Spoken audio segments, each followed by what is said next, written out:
ఈ ఫోటోలో చూసి ఇదేదో సర్జికల్ స్కారో లేకపోతే ఏదైనా దెబ్బ తగిలి ఇలా అయింది అనుకుంటున్నారా?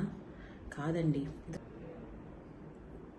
ఆ బాబుకి 2 months ఏజ్ ఉన్నప్పుడు ఊరికి ఏడుస్తున్నాడు, కింద పడుకోబెడితే ఏడుస్తున్నాడు, పాలు సరిగా తాగట్లేదని, అరగట్లేదు సరిగా అని చెప్పి ఇలా పొట్ట మీద వాతలు పెట్టారు వాళ్ళ ఇంట్లో పెద్దవాళ్ళు.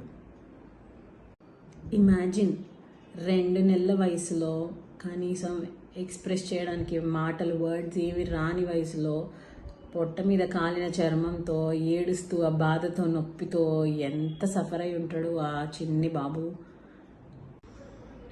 ఇలాంటివి ఇంకా రకరకాలుగా చాలామంది చూసే ఉంటారు.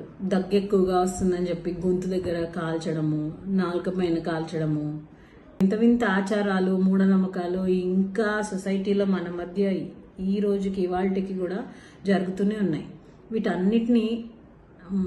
అన్నిటినీ కలిపేసి మనం ఏమి స్టాప్ చేయలేము.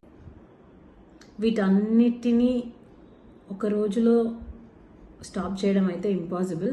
But 1 step at a time మనకి తెలిసినంతలో తెలుసుకున్న కరెక్ట్ ఇన్ఫర్మేషన్ని అందరికీ పాస్ చేద్దాము.